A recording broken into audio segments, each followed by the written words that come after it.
Good morning mga farmers. Shoutout po sa lahat mga viewers po natin, mga nagko-comment po sa ating video po, no.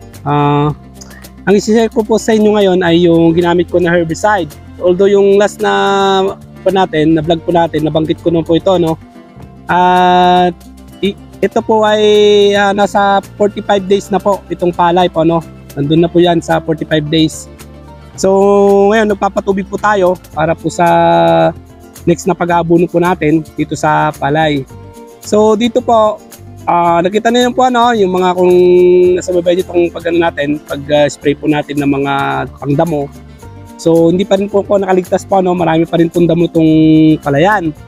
Now, ang ipapakita ko po sa inyo yung ginamit ko na herbicide po,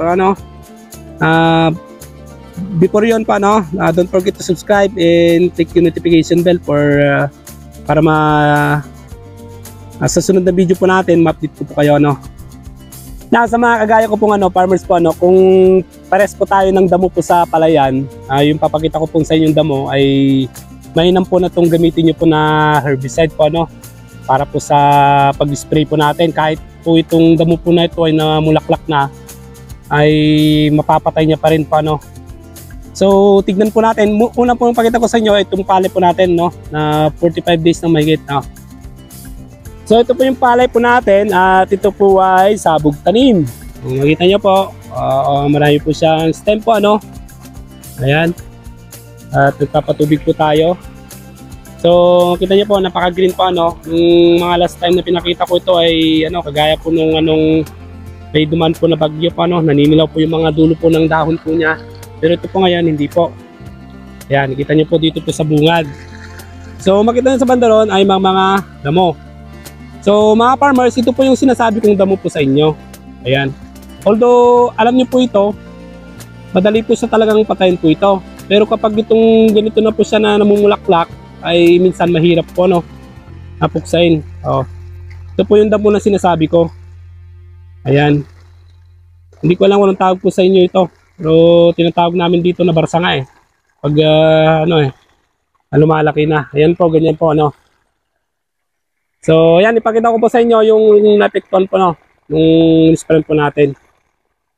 So ito na farmers, yung pinakita ko po sa inyo kanina ay buhay na buhay. Ito po yun, epekto po nung nung in-spray ko po ng ganun na herbicide. So mamaya i-reveal ko po sa inyo kung ano po yung pinang-spray ko po dito. Malamang pagpares po tayo ng damo po,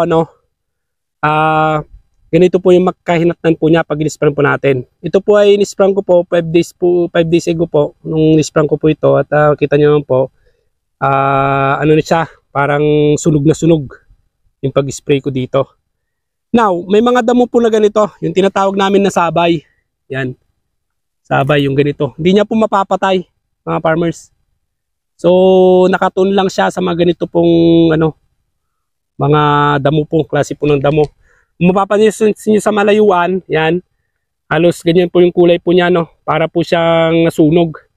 So yan po yung spray po natin. So yung iba po na nakikita nyo na buhay pa, hindi po ko muna spray po yan kasi tinesting ko yan yung sa mga makakapal like nito, ang kapal. So dito ko po tinest po yun. At yun nga, namatay nga itong mga mga damo po na to. Kasi pag napakarami nito, pinsala sa sa tanim natin na palay. So itong tanim po natin na palay pala ay 342 na variety. Sabog tanim pong ginawa po dito, mga farmers. So ayan po yung resulta po ng pag-spray ko dito na herbicide. Mga farmers, yung pinakita ko po sa inyo na sabay, ang gamot po doon na ni-spray po namin na usually dito na ginagamit ng mga farmers ay ito pong 5-0. Yun po yung ginamit po namin na pag-spray po doon. So tinest ko lang siya kung kaya po nung gamot na pinang-spray ko ngayon ay pinang-spray ko na namatay yung yung pinakita kong damo sa inyo ay hindi niya po kaya talaga. So yung napatay po niya, yun talaga yung para dun sa gamot po na yun. So ang ginamit ko po dito na herbicide ay itong tinatawag na basagran. So yun po yung pinang-spray ko po dyan. So ang timpla po noon sa 16 liters po na knapsack sprayer ay nag-range siya ng 13 to 16.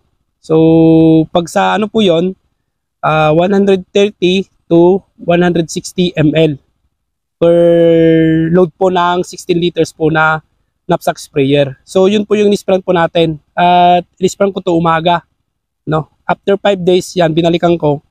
Parang sunog. Akala ko sunog kanina yung palay. Kasi na sa malaya ko, iba yung itsura niya sunog na sunog Tapos nilapitan po natin, yan po. Hindi po nangyari yung palay. Malamig po sa palay po itong basagran po nito. So mga farmers, ito po binili po natin po wala pong nagsusupply po sa atin Binili po natin ito. Ang presyo po nito nasa magkamali, nakalimutan ko na, nasa 800 to 900. Wala pong 1,000 ang 1 litro. Pero may din po binibili na kalahati, Nasa 400 plus yung kalahati po niya. So yan mga farmers, yan po yung herbicide na ginamit po natin. So itong sabay, sprang ko pa ito ng 5-0 kasi maraming sabay po rin po ito So yan po mga farmers, maraming salamat po sa mga viewers po natin. At yan, malimot pa tayo mag-upload po ng mga video po natin tungkol po sa bukid. Dahil busy po tayo mga farmers. So yan, maraming salamat. Hanggang sa muli po. Bye-bye.